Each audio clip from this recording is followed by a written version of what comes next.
Come on up.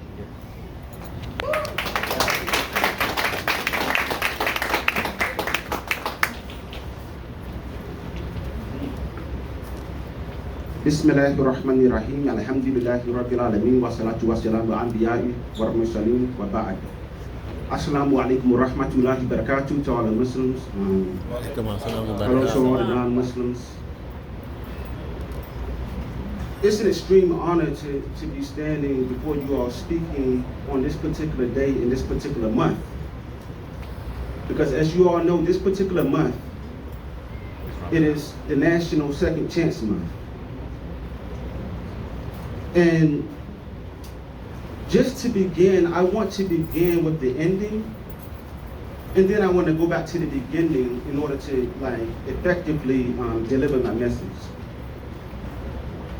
The ending is very befitting that today we had standing on this particular stage the Norfolk Commonwealth's attorney speaking. The last time that I stood or had the opportunity to speak after a Norfolk Commonwealth's attorney, I chose not to. I chose not to because I was scared. I chose not to because I was immature. I chose not to because I didn't even understand the process that was taking place in which I was the major focus of. And I chose not to speak, and as a consequence, I found myself buried 1,229 feet deep. And I intentionally said that particular way. Because in Virginia, a life without parole sentence translates in numerical years as 600 years. So I was sentenced to serve 2 consecutive life without parole sentences, plus 29 years at the age of 17. Now, I chose today to take advantage of this opportunity to speak behind the Norfolk Commonwealth's attorney. I thought he'd done a phenomenal job. It was extraordinary, seriously. Right? So my goal right now isn't to speak truth to power, it's to speak truth to empower. See, because the last time that I was in that situation and chose not to speak, I went to prison. This time I'm choosing to speak, and I'm going home afterwards. Right? So it's a beautiful thing. So, National Second Chance Month. I want to begin by saying that a second chance doesn't necessarily have to take place once an individual enters into prison and receives harsh sentences. Yes, we are talking about that this particular month.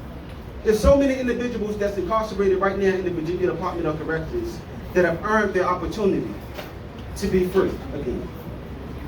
This is my first chance to be free in society as an adult. First chance. My second chance to be free in society as a human being. But let me go back to what I just said. It shouldn't just happen. Second chances just shouldn't be afforded to those who commit crimes or who are wrongfully convicted and sentenced to prison and receive harsh sentences, right? They should be given before that process takes place. And this is what I want to speak to today. So many points was hit on today that specifically relates to my particular upbringing, and my situation, and my story. As I told you, at the age of 17, I was charged with convicted of capital murder, robbery, malicious wounding, and assault and battery. But before that particular process took place, before I was charged, a couple of things happened. I suffered from depression. I struggled with alcohol use. I had a loving family, but I sought refuge in the streets, right? And I was socialized by that environment that I was raised in, meaning the streets, right? So let me drive this point home differently. And y'all, I want y'all to follow me for a minute. There's a difference between being lost and needing direction, or just understanding where you're at and needing direction. Mm-hmm. Right? You're not going to understand what I'm saying until I finish this particular point. I love telling people about this story of this couple who was traveling on the highway. And this couple was traveling on the highway, and something happened. They stopped. They thought that they were lost, right? So they stopped the police officer, and they said to this particular police officer, look, we're lost. So the police officer said to this particular couple, do you know where you come from? They said, yes. He said, do you know where you're trying to go? They said, yes. He said, do you know where you're at? They said, yes. So he said, you're not lost. You just need clear directions. There is a difference. So right now, the fact that each and every one of us in here, I heard all the stories. We know where we come from. We know where we're at. And we know where we're trying to go. So we need clear directions.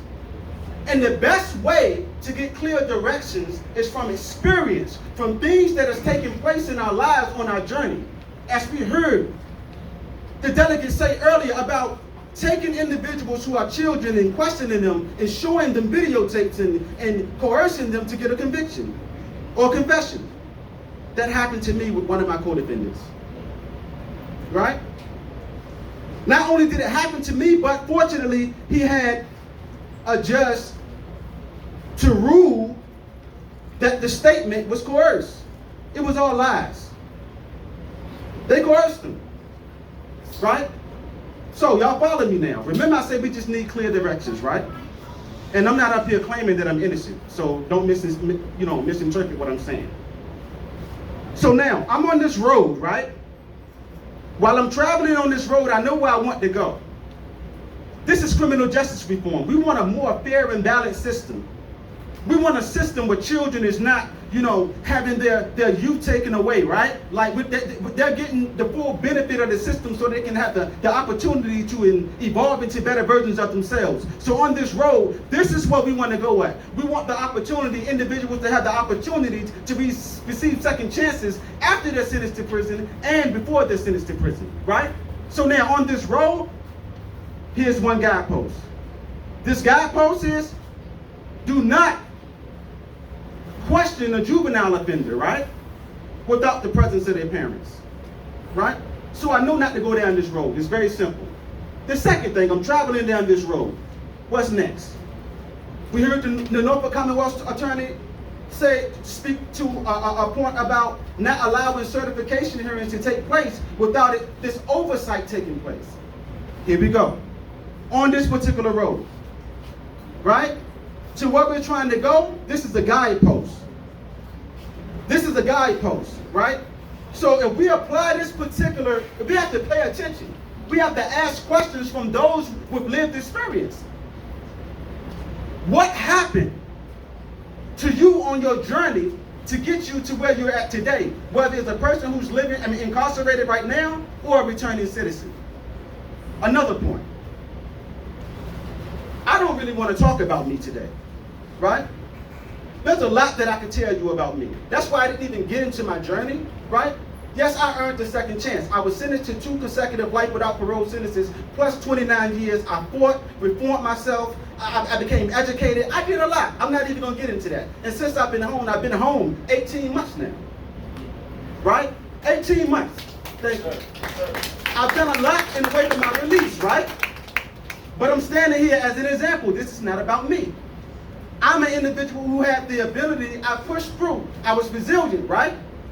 But we heard the Commonwealth attorney speak earlier about the criminalization of mental illness. He spoke about the criminalization of poverty. I want to speak about the criminalization of immaturity. Right? The criminalization of youth, right? This is what I want to speak to today, right? So I want y'all to follow me. Remember I told y'all earlier about being lost, right? We just need clear directions. I have a co-defendant, and I'm going to say his name. This is not about me. Neil B.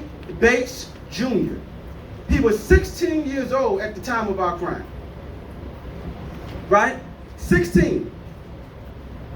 When we entered into the Virginia Department of Corrections, right? He received a life without parole sentence. I received 2. Right? A lot of things took place when we entered into prison as children. One of the first thing that happened, we were criminalized, like our youth was criminalized, meaning it served as our age served as an aggravating factor, which means we got sent to Red Onion State Prison simply because of our youth, not because of our behavior, right? Because of our age. So we had to go to a higher security level prison with adult offenders, career criminals, officers who were like, really didn't understand our culture. It was a culture clash. We went through a lot. So throughout this process, we had it hard in the beginning. But something that took place, he fought a lot. Me, I was able to control my thinking, and I was on this educational trip, right? I was reforming myself. But when we was young, I didn't have the ability or the training to recognize that he was having mental health issues. Right? I want y'all to follow me. Fast forward now. He's eligible for parole due to the enactment of HB 35, which is a bill which allows juvenile offenders to be eligible for parole after serving 20 years of their sentence. He has life without parole, but listen, he's incapacitated. He's sitting right now in Marion Correctional Center for the mentally ill. He lost his mind. Beautiful young brother, right? So I'm speaking about, when we talk about on the front end, this was known from the beginning, right? That he suffered from these mental health illnesses. So now, my question to you all now, is it fair for me to get a second chance simply because I didn't suffer from those same mental health issues, right? And I had the ability to be resilient and push forward, right? I had 2 life sentences. He got 1. He's still serving it. I earned my second chance, right? But I'm here today to speak truth to empower, right? And I'm going to explain what I mean by that, right? Not just truth to power, right? Truth to empower. We got to get it on the front end to prevent this from happening. Because once you get into that system, it's hard to get out. He can't even advocate for himself. You can't just go in there and advocate for him. When he go up for his parole hearing, when he have his interview, what do you think gonna happen? He don't even understand what's taking place.